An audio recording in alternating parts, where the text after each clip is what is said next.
BSc part second physical chemistry के unit third में हम नेक्स्ट टॉपिक लेके चल रहे हैं शीशे का विरजतीकरण, जिसमें हमने शीशा रजत विषमांगी साम्य पढ़ रखा है, जिसमें क्षेत्रफल, वक्र, त्रिक बिंदु, यूटेक्टिक पॉइंट या गलन क्रांतिक बिंदु, इसकी जानकारी हम पहले ले चुके हैं।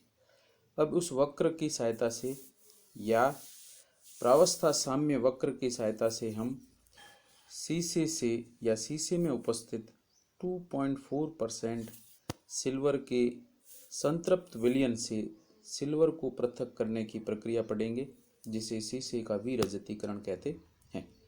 अति अल्प मात्रा में सिल्वर युक्त शीशे से सिल्वर का पृथक्करण करने के लिए पैटिंशन विधि का उपयोग किया जाता है। यह विधि शीशे के ताप में परिवर्तन के साथ सिल्वर की सांद्रता में वृद्धि पर आधारित है, जिसे संगठित प्रावस्था वक्र पीबी सिल्वर वक्र द्वारा समझाया जाता है।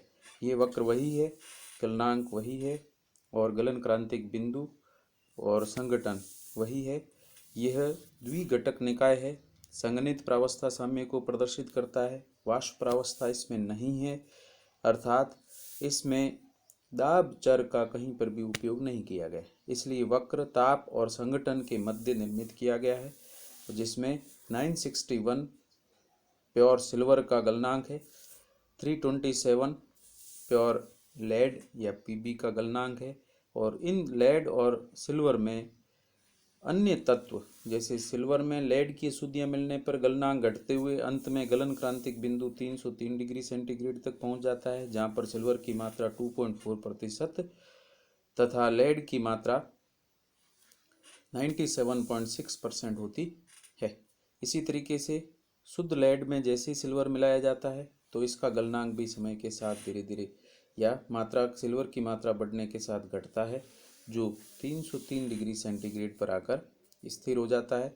और उसके बाद यदि ताप घटाया जाए तो ऐसी स्थिति के अंदर दिया गया पूरा मिश्रण या विलयन ठोस अवस्था में परिवर्तित हो जाता है। इस बिंदु को हम गलन क्रांतिक बिंदु कहते हैं। इस वक्र के अंदर प्रदर्शित हो रहा है कि यहाँ पर प्रारंभिक संगठन के रूप में हम लेड की प्रारंभिक या लेड और सिल्वर की प्रारंभिक मात्रा को 1 के रूप में या ए के रूप में दर्शाया गया है। जैसे ही ए पर उपस्थित सिल्वर और लेड का विलयन है, जिसमें अति अल्प मात्रा में जो कि 2.4% सिल्वर से भी कम मात्रा में सिल्वर इसमें उपस्थित है, यह द्रव अवस्था का विलयन है, क्योंकि सबसे ऊपर के क्षेत्रफल को प्रदर्शित करता है।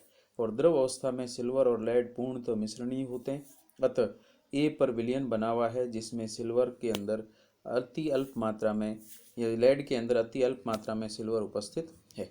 ए बिंदु से जैसे ही हम वक्र को या विलयन को ठंडा करना प्रारंभ करते हैं, वे जैसे जैसे ठंडा करेंगे संगठन में कोई परिवर्तन किए बिना विलयन बिंदु बी तक इस बिंदु तक आते आते ठंडा हो जाता है, लेकिन संगठन में कोई परिवर्तन नहीं होता है। सिल्वर और लेड दोनों ही द्रव अवस्था में उपस्थित रहते हैं, लेकिन इस बीसी वक्र पर आने के बाद बिंदु बी जो दिया गया है यहाँ पर, इस बिंदु बी पर आने के बाद यदि विलयन को और अधिक ठंडा किया जाता है तो वक्र या टेम्परेचर या ताप घटाने की प्रक्रिया सीधी न चलकर वक्र के साथ चलती है, अर्थात बी से सी बिंदु की ओर स्थानांतरित होती है।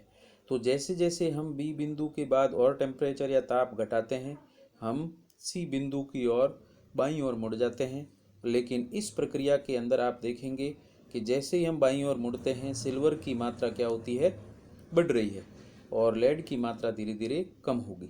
तो अतिरिक्त लेड ठंडा करने के बाद उस विलयन में से ठोस अवस्था में परिवर्तित होता हो जाता है, जो कि शुद्ध लेड है। इस शुद्ध अवस्था में उपस्थित शीशे को हम छान करके इसके ठोस क्रिस्टलों को पृथक कर देते हैं या ठोस अवस्था को हटाते रहते हैं, और यह प्रक्रिया लगातार सी बिंदु तक जारी रहती है। ठोस अवस्था में सिल्वर हटाने के बाद, लेड हटाने या शीशा हटाने के बाद पीछे जो विलयन बचेगा उसमें चूँकि लेड की मात्रा कम हो रही है तो सिल्वर की मात्रा निरंतर बढ़ती चली जाएगी, और यह मात्रा सिल्वर की अधिकतम 2.4% तक बढ़ती है।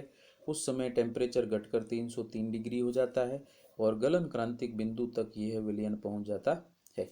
इसमें अत्यधिक मात्रा में लेड शुद्ध अवस्था में पृथक हो चुका है तथा पीछे सूक्ष्म या कम मात्रा के अंदर बचे हुआ लेड जिसमें संतृप्त सिल्वर विलयन उपस्थित है जो गलन क्रांतिक बिंदु तक पहुंचता है।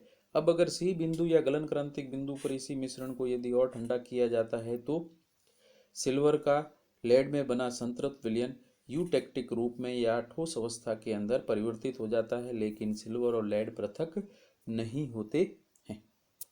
इस प्रकार हम देख रहे हैं कि ए बिंदु पर जहाँ पर सिल्वर की मात्रा लेड के अंदर बहुत ही कम थी, लेकिन जैसे जैसे हमने इसको ठंडा करके वक्र के साथ बड़े टेम्परेचर घटाते गए तो 303 डिग्री तक आते आते सिल्वर की मात्रा इसमें अत्यधिक बढ़ जाती है और इसमें से सीसा पृथक हो जाता है और पीछे जो विलयन बचेगा उसमें लेड और सिल्वर का एक निश्चित संतृप्त विलयन होता है।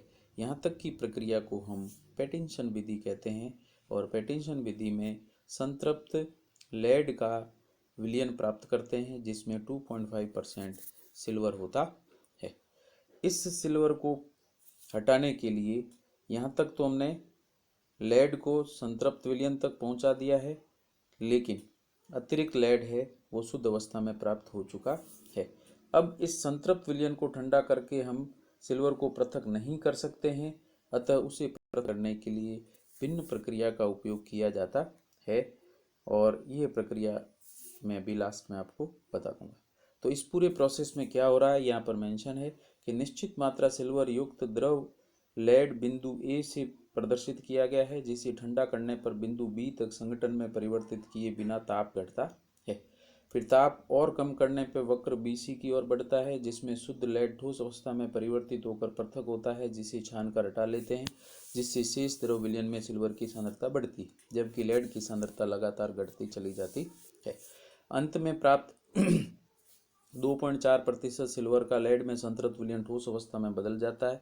यह प्रक्रिया यूटेक्टिक बिंदु पर या गलन क्रांतिक बिंदु पर संपन्न होती है। अतः इस विधि द्वारा अति अल्प सिल्वर को 2.4% सिल्वर विलयन में परिवर्तित करते हैं।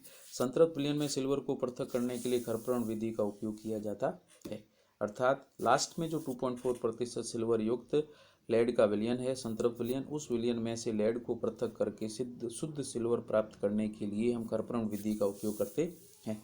खरपरण विधि में जो खरपर प्रयुक्त किया जाता है वो हड्डियों की राख से निर्मित होता है और उसे हम कैल्शियम फॉस्फेट रासायनिक सूत्र के रूप में प्रदर्शित कर सकते हैं। इसमें गर्म करने पर लेड ऑक्सीकृत होकर के PbO2 या PbO के रूप में परिवर्तित होकर पृथक हो जाता है और शुद्ध अवस्था में सिल्वर प्राप्त होती है। तो इस प्रकार से हम विषमांगी प्रावस्था साम्य का उपयोग करके लेड के अति सूक्ष्म मात्रा युक्त सिल्वर विलयन से सिल्वर को पृथक करते हैं।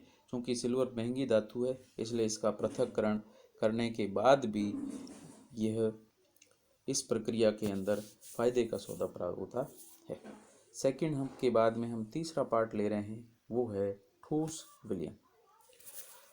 दो ठोस यौगिकों को मिलाने पर यदि एक निश्चित संगठन युक्त यौगिक बनता है तो प्राप्त यौगिक के गलनांक पर संगठन में परिवर्तन के आधार पर ठोस विलयन दो भागों में विभाजित किए जाते हैं। ठोस विलयन जिसमें सर्वांग सम गलनांक युक्त यौगिक बनता है, ठोस विलयन जिसमें असर्वांग सम गलनांक युक्त विलयन बनता है, जिसके दो उदाहरण है मैग्नीशियम जिंक निकाय अपने कोर्स में है, FeCl3H2O निकाय ये भी अपने कोर्स में। यहाँ पर हम बात कर रहे हैं ठोस विलयन। ठोस विलयन का अर्थ ये है जैसे मैग्नीशियम और जिंक की बात की जाती है तो मैग्नीशियम और जिंक ठोस अवस्था के अंदर तो एक दूसरे में अमिश्रणीय है, लेकिन यदि द्रव मैग्नीशियम अर्थात पिघले हुए मैग्नीशियम और पिघले हुए जिंक को एक दूसरे के साथ मिला दिया जाता है तो ये पूर्ण मिश्रणीय द्रव या विलयन बन जाते हैं। लेकिन जैसे ही इनका मिश्रण बनता है ये दोनों मैग्नीशियम और जिंक मिलकर के एक यौगिक का निर्माण करते हैं। ऐसे ही H2O द्रव के अंदर FeCl3 ठोस मिलाया जाता है तो द्रव अवस्था के अंदर या आधिक्य में H2O लेने पर FeCl3 पूर्णतः जल में मिश्रणीय है, घुलनशील है, विलयशील है और संतृप्त विलयन या विलयन बनाता है। लेकिन जैसे जैसे H2O की मात्रा कम करते जाते हैं या FeCl3 की मात्रा को बढ़ाते जाते हैं, वैसे वैसे FeCl3 और H2O मिलकर निश्चित संरचना या संगठन युक्त जल योजित क्रिस्टलीय यौगिकों का निर्माण करते हैं। तो MgZn भी यौगिक निर्मित करता है और FeCl3H2O भी यौगिक निर्मित करता है।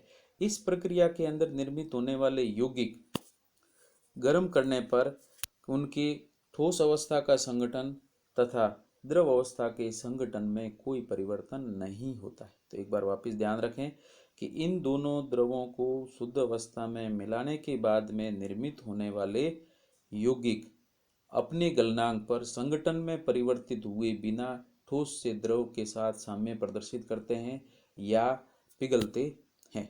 तो ऐसे ठोस विलयन जिसमें बने हुए यौगिक अपने गलनांक पर संगठन में कोई परिवर्तन नहीं दर्शाते हैं, उन्हें सर्वांग सम गलनांक युक्त यौगिक कहा जाता है।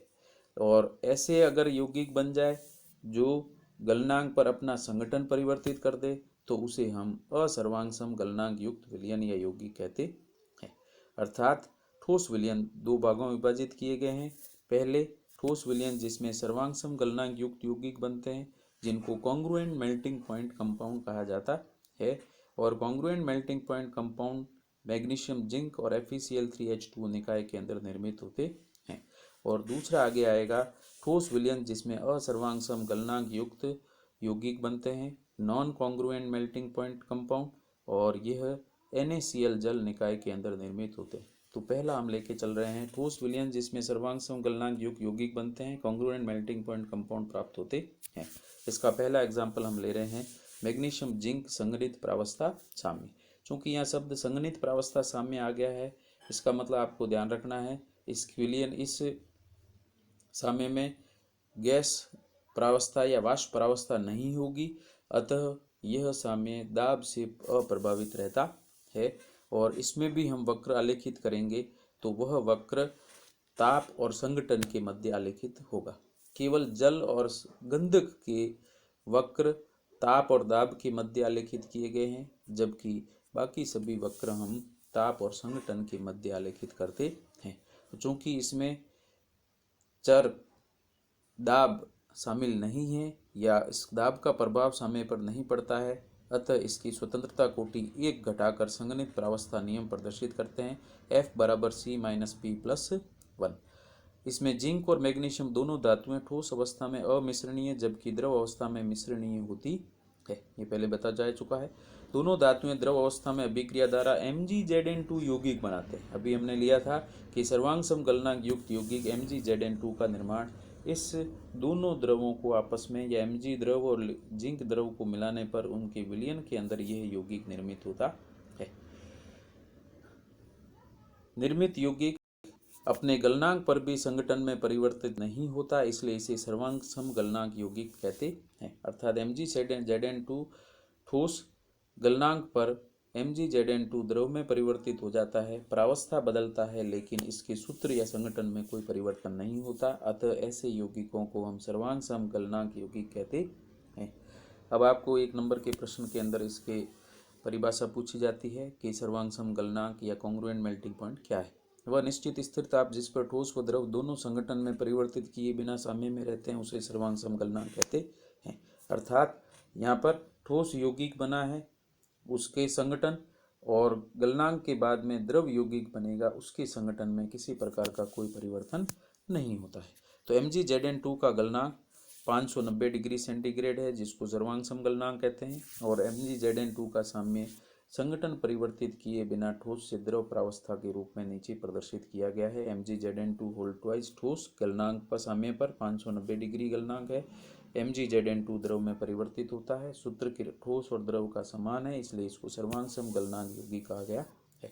MgZn2 सर्वांग सम गलनांक युक्त यौगिक निर्मित करता है, जिसकी प्रावस्था साम्य का अध्ययन करने के लिए ताप संगठन वक्र निर्मित किए गए हैं। तो प्रावस्था अध्ययन के लिए यहाँ पर ताप संगठन वक्र निर्मित किया गया है। यहाँ पर y अक्ष पर ताप और z अक्ष पर संगठन लिया गया। संगठन में बाएं से दाएं जाने पर मैग्नीशियम की मात्रा लगातार बढ़ रही है और जिंक की मात्रा लगातार घट रही है। बाईं ओर 420 डिग्री सेंटीग्रेड पर शुद्ध Zn दिया गया है, तो ये Zn का गलनांक है, और राइट साइड में 100% mg दे रखा है, तो ये लिमिटिंग ग्राफ के अंदर B.650 डिग्री सेंटीग्रेड पर यह मैग्नीशियम के गलनांक को दर्शाता है। वास्तव में ये 650 इस बी बिंदु के लिए प्रयुक्त किया गया है, जो कि मैग्नीशियम के गलनांक को दर्शाता है। अब पहले जो वक्र हमने सिल्वर और लेड का लिया था, उसमें ये लाइन और बी से नीचे निकलने वाली लाइन दोनों एक साथ थी, लेकिन चूंकि इसमें एक और यौगिक बन रहा है, इसलिए एक अतिरिक्त वक्र बीच में और निर्मित किया गया है। इसका मतलब MgZn2 को विलयन के अंदर मिलाने पर इसमें एक यौगिक निर्मित होता है। अगर किसी भी यौगिक में एक से या किसी भी मिश्रण में या द्रव मिश्रणों के अंदर एक से अधिक यौगिक बनेंगे, तो इस तरह के हम्प या पीक्स काफ़ी सारी बनती है। तो जितनी पीक बनेगी उतने यौगिकों का निर्माण होगा। तो यहाँ पर चूंकि एक पीक बन रही है, अतः इसमें एक यौगिक MgZn2 निर्मित होता है। बाकी ए से बी या ए से सी, ए पॉइंट ये है, बी ये है, सी ये है, डी ये है और ई ये है। तो इसमें ए से सी वही वक्र है। चूंकि यहाँ पर जिंक है, तो जिंक के गलनांक में अवनमन हो रहा है, तो यहाँ पर जिंक में मैग्नीशियम मिलाने पर ए से सी तक जिंक के गलनांक में अवनमन होता है। इसी तरीके से बी से ई की ओर बढ़ते हैं, तो मैग्नीशियम का गलनांक 650 डिग्री सेंटीग्रेड बी पर दे रखा है, और इसमें जैसे जैसे जिंक मिलाते हैं तो मैग्नीशियम का गलनांक जिंक मिलाने पर धीरे धीरे घटता है, जो कि सी और ई बिंदु तक आकर रुक जाता है। उसके बाद में और अधिक संगठन बढ़ाया जाए या दोनों द्रवों के अंदर या विलयन के अंदर और अधिक संगठन परिवर्तित किया जाए, तो ऐसी स्थिति में एक दूसरा यौगिक विलयन के अंदर ही बनता है, जिसको हम कहते हैं MgZn2। इस MgZn2 का वक्र बाएं से दाएं सी से डी बिंदु तक बढ़ता है, ठीक है, और ये MgZn2 द्रव विलयन को प्रदर्शित करेगा। डी बिंदु पर यह MgZn2 गलनांक को प्रदर्शित करता है। यहाँ आने के बाद में MgZn2 द्रव अवस्था में परिवर्तित हो जाता है। तो सी से डी तक MgZn2 का निर्माण होता है। ठोस प्रावस्था में ये विलयन में बनता रहता है, लेकिन 590 डिग्री सेंटीग्रेड तक ताप बढ़ाने पर MgZn2 भी अब पिघल करके द्रव में परिवर्तित हो जाता है, लेकिन संगठन परिवर्तित नहीं होता। इसलिए इस पूरे हम्प के अंदर MgZn2 उपस्थित रहेगा और ये द्रव अवस्था और विलयन के साथ साम्य में रहता है। तो इस हम्प के अंदर डी गलन बिंदु है। यूटेक्टिक मिश्रण का गलन या 590 डिग्री सेंटीग्रेड MgZn2 का गलनांक प्रदर्शित करता है, और इसके नीचे MgZn2 ठोस के साथ साथ द्रव विलयन प्रावस्था साम्य में रहती है। और यहाँ पर सेम लेड सिल्वर की तरह F और F' यहाँ पर पॉइंट प्रदर्शित किए गए हैं। ये F है, ये F'। ये जो लाइन दे रखी है, इस लाइन के नीचे केवल ठोस प्रावस्था ही रहती है, चाहे ऊपर का संगठन कुछ भी है। और यहाँ पर A, C, D, E और B के ऊपर का जो क्षेत्रफल है, यहाँ पर केवल MgZn2 का द्रव विलयन है, और ये दोनों एक दूसरे में पूर्ण मिश्रणीय एकल प्रावस्था बनाते हैं। और इस F और F' के नीचे का ये क्षेत्रफल है, ये सभी संगठनों को ठोस अवस्था में परिवर्तित करता है, और इसे हम यूटेक्टिक मिश्रण भी कहते हैं। ये होगी इसकी प्रारंभिक प्रक्रिया। ग्राफ के रूप में केवल अतिरिक्त CDE वक्र बना गया है, जो कि MgZn2 का है, अंदर बने यौगिक की प्रकृति को दर्शाता है, जहाँ पर D इसके गलनांक 590 डिग्री सेंटीग्रेड को प्रदर्शित करता है। इसी वक्र को हम MgZn2 का प्रावस्था साम्य वक्र कहते हैं। इस वक्र का अध्ययन हम निम्न बिंदुओं पर करते हैं, और ये सेम बिंदु है कि जहाँ वक्र है वहाँ पर दो प्रावस्थाएं साम्य में होंगी। कौन सी होगी, आप यहाँ से इसको प्रदर्शित कर सकते हैं। इसी तरीके से क्षेत्रफल यहाँ पर 4 दिए गए हैं। सबसे ऊपर का क्षेत्रफल दोनों विलयन प्रावस्थाएं, एक ACF क्षेत्रफल, दूसरा CDE के बीच का क्षेत्रफल MgZn2 का, और तीसरा BEF' का क्षेत्रफल, और एक यूटेक्टिक मिश्रण। तो इस तरीके से कुल 4, यूटेक्टिक नहीं लिया गया इसमें, तो टोटल 4 प्रावस्थाएं सबसे ऊपर एक बाईं ओर, बीच में और दाईं ओर। टोटल 4 क्षेत्रफल निर्मित होते हैं और त्रिक बिंदु यहाँ पर सी, ई और डी, ये 3 त्रिक बिंदु निर्मित होते हैं जिसमें 3 प्रावस्थाएं एक साथ समय में रहती है। यह गलन क्रांतिक बिंदु को दर्शाता है। नेक्स्ट में एक एक का अध्ययन करते हैं। पहला हम लेके चल रहे हैं वो है वक्र। 2 प्रावस्थाएं वक्र पर समय में होती है। P बराबर 2 है तो संगणित प्रावस्था के अनुसार यदि मान रखा जाए तो C माइनस P प्लस 1 संगणित प्रावस्था साम्य। और यहाँ पर चूंकि P का मान 2 दिया गया है तो इसको अगर प्रदर्शित करें तो ये प्रक्रिया प्रदर्शित होती है जिसमें P का मान 2 रखने पर C माइनस 1 हो जाएगा और घटक के आधार पर इसमें 2 माइनस 1 करें तो एकल प्रावस्था प्राप्त होती है या एक चर निकाय प्राप्त होता है। ये द्विघटक एकल घटक ये लिखा है इस तरीके से, जबकि यह एकल स्वतंत्रता कोटि निकाय है, मोनोवेरिएंट प्रकृति को दर्शाता है। वक्र की स्वतंत्रता कोटि इसमें 1 है, अतः संगठन व ताप में किसी एक चर को निश्चित करने पर दूसरा चर अपने आप ही निश्चित हो जाता है। जिसमें एसी वक्र, जिंक का गलन अवनमन वक्र है, यहाँ पर ये दोनों समय में रहते हैं। बीई मैग्नीशियम का अवनमन वक्र है जहाँ पर Mg और द्रव विलयन समय में रहते हैं। CD वक्र, जिंक में मैग्नीशियम की सांद्रता बढ़ने के साथ MgZn2 का निर्माण होता है तो इस वक्र को MgZn2 का गलन उन्नयन वक्र कहते हैं, इसमें गलनांक बढ़ता है। DE वक्र, डी से नीचे आ रहे हैं तो MgZn2 का गलन अवनमन वक्र है जिसमें दोनों तरफ ठोस और द्रव MgZn2 प्रावस्थाएं पाई जाती है और इसी को हम सर्वांग समगलनांक युक्त MgZn2 वक्र कहते हैं। क्षेत्रफल सामान्यतः एक प्रावस्था निकाय है लेकिन गलन वक्रों के बीच क्रमशः जिंक MgZn2 दूसरा यौगिक और Mg ठोस अवस्था में द्रव विलयन के साथ साम्यावस्था बनाते हैं। तो एक तरफ ठोस होंगे और दूसरी तरफ द्रव विलयन उपस्थित रहता है। पहला क्षेत्रफल है ACDEB, ये सबसे ऊपर का क्षेत्रफल है और पूर्णतः द्रव विलयन को प्रदर्शित करता है, एकल प्रावस्था बनाता है, इसलिए इसकी स्वतंत्रता कोटि 2 होती है। त्रिक बिंदु, 3 प्रावस्थाएं साम्य में रहती है, इसे गलन क्रांतिक बिंदु या यूटेक्टिक बिंदु भी कहते हैं और ये शून्य चर अवस्था या F का मान इसके लिए शून्य होता है। नेक्स्ट में हम ले रहे हैं बिंदु सी बिंदु, ये गलन क्रांतिक बिंदु है जिसमें जिंक ठोस, MgZn का विलयन द्रव अवस्था में और MgZn2 ठोस अवस्था में। इसमें लिखते समय आपको ध्यान रखना है बाएं और दाएं ठोस प्रावस्थाएं और बीच में विलयन प्रावस्था लिखी जाती है। इसी तरीके से ई में Zn की जगह Mg हो गया है, बाकी दोनों घटक सेम। त्रिक बिंदु डीप, ये गलनांक सर्वांग सम गलन बिंदु है, इंपॉर्टेंट है, ये ध्यान रखना, सर्वांग सम गलन बिंदु है और इस बिंदु के बारे में पूछा जाता है जिस पर MgZn2 ठोस और MgZn2 द्रव साम्य में रहते हैं और ये 3 पदों का त्रिभुजाकार साम्य दर्शाता है जिसमें MgZn2 ठोस MgZn2 द्रव के साथ में तथा MgZn की विलयन के साथ साम्य में रहता है, लेकिन इसमें केवल 2 प्रावस्थाएं ही होती है, द्रव और ठोस। और इस तरीके से 3 त्रिक बिंदु यहाँ पर निर्मित होते हैं। अब उसके बाद में ये वक्र इम्पोर्टेंट है और उसके बाद में इसी सर्वांग समगलनांक युक्त यौगिक वाले ठोस विलयन में दूसरा एग्जाम्पल हम लेके चलेंगे FeCl थ्रू H2O।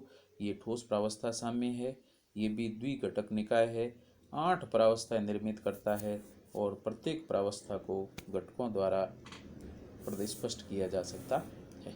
और इस प्रक्रिया को हम, ये बहुत महत्वपूर्ण है, बड़ा प्रश्न है, C सेक्शन में ही पूछा जाता है और इसके लिए हम नेक्स्ट क्लास के अंदर आपको समझाएंगे।